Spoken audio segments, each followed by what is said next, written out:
इतिहास विभाग राजकीय महाविद्यालय रामसहाय में सहायक प्रोफेसर के पद पर कार्यरत हूँ। विद्वत मंच चेयरपर्सन प्रोफेसर प्रज्ञा मिश्रा जी, कोऑर्डिनेटर डॉक्टर शीतल राणा जी।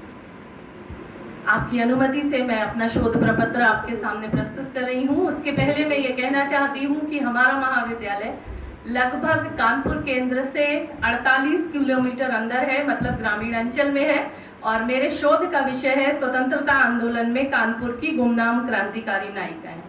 अध्ययन के उद्देश्य के रूप में जनपद कानपुर की ज्ञात, अल्पज्ञात और अज्ञात क्रांतिकारी नायिकाओं और महिलाओं के बारे में एक सारगर्भित अध्ययन करने का प्रयास किया है, जिसके स्रोत के रूप में मैंने कुछ स्वाधीनता संग्राम के अखबार जो कानपुर से प्रकाशित होते थे अब अभिलेखागार में सुरक्षित हैं, और जिन महिलाओं की चर्चा की है उनके परिवारजनों का साक्षात्कार, और कुछ क्रांतिकारी जो कानपुर से संबंधित थे उन्होंने अपनी आत्मकथा में इन महिलाओं के योगदान का उल्लेख किया है। उसके आधार पर यह शोध पत्र आपके सामने प्रस्तुत है। अध्ययन के क्षेत्र की परिसीमाएं हैं जो जनपद कानपुर के इर्द गिर्द ही घूमती हैं। अभी आप सब ने कैप्टन लक्ष्मी सहगल का नाम खूब सुना।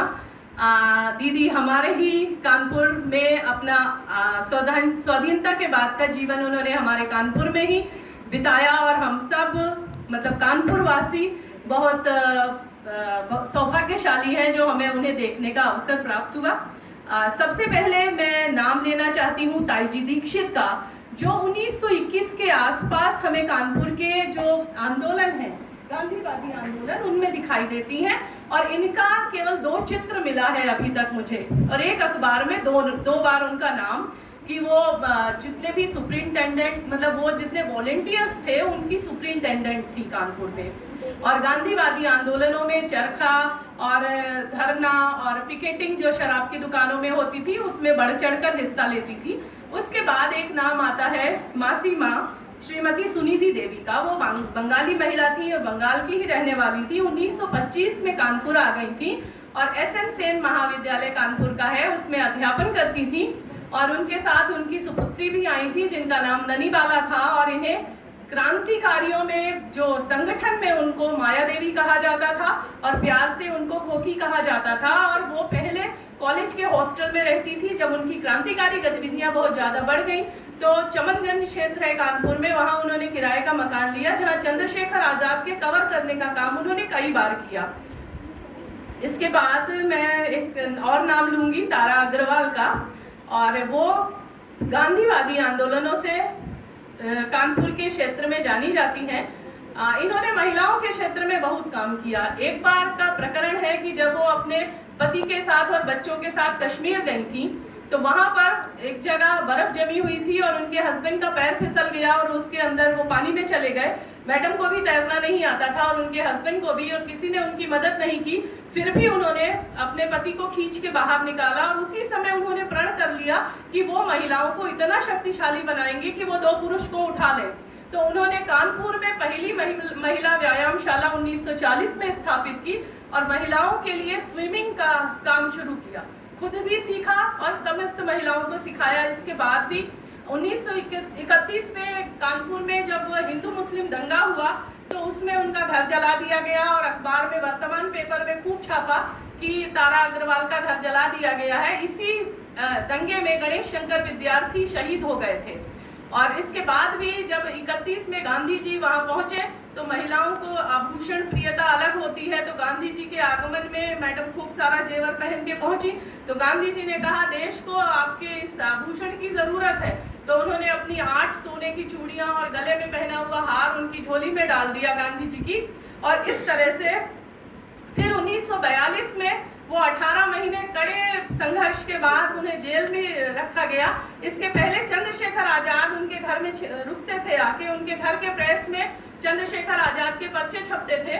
और आजाद एक बार उनके घर में थे, रक्षाबंधन का दिन था, और वो अपने बच्चों, एक बेटा उनका गोद में था हृदय, उसको गोद में लेकर वो जा रही थी, और वहाँ पर तब तक पुलिस ने उनका घर घेर लिया और उनके पति ने उनकी माथे की बिंदी हटाते हुए कहा कि अब आप ये समझो कि ये अंतिम दिन है, या तो मैं पकड़ा जाऊंगा, फांसी पर चढ़ जाऊंगा, या पुलिस की गोली का शिकार हो जाऊंगा। क्योंकि चंद्रशेखर हमारे घर में है, तो उन्होंने एक बड़ी सी थाली में राखी, लड्डू और सब कुछ रखे और चंद्रशेखर आजाद के सिर पर रख दिया, और अपना बेटा भी उनको थमा दिया और बोली बस मेरे पीछे पीछे आओ।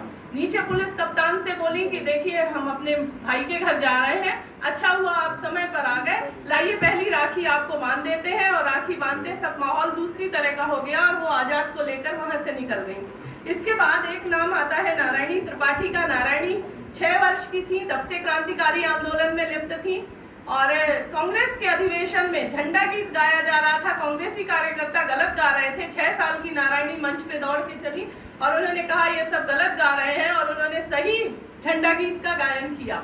और इस तरह से नारायणी त्रिपाठी हमें एक वीरांगना के रूप में दिखती है। सन 1942 में उनके पिता, जैसा कि मैम ने कहा कि परंपरा से ये चीजें हस्तांतरित होती है संस्कार बच्चों में, तो उनके पिता एक बड़े क्रांतिकारी थे और वो कानपुर देहात से संबंधित है, तो अपने घर में क्रांतिकारी साहित्य छिपा के रखते थे। पुलिस ने घेरा डाल दिया, नारायणी के घर का दरवाजा खोला गया, नारायणी सब कुछ समेट कर और छतों भागती हुई बहुत दूर तक चली गई, और लोगों को पता नहीं चल पाया वो साहित्य कहाँ चला गया।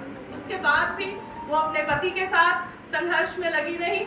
उनके बेटे का इंटरव्यू लिया मैंने, उन्होंने उनसे संबंधित उनका चित्र, और इलाहाबाद डिवीजन के द्वारा 1980 में एक ग्रंथ प्रकाशित किया गया था, उसमें इनका नाम लिया गया है। इसके बाद एक नाम आता है अमर शहीद बाला सूरजबली नादिरा का। वो 16 वर्ष की थी, उन्होंने जहां पर अंग्रेजों का पैसा इकट्ठा किया जाता था, पोस्ट ऑफिस, उसको लूटने की योजना बनाई, और बस इतनी गलती हो गई, उम्र का भी एक हिसाब होता है, कि वो टेलीफोन का तार काटना भूल गई, और उसी समय पुलिस किसी ने बुला दी और उस बच्ची को जेल भेज दिया गया, फतेहगढ़ सेंट्रल जेल।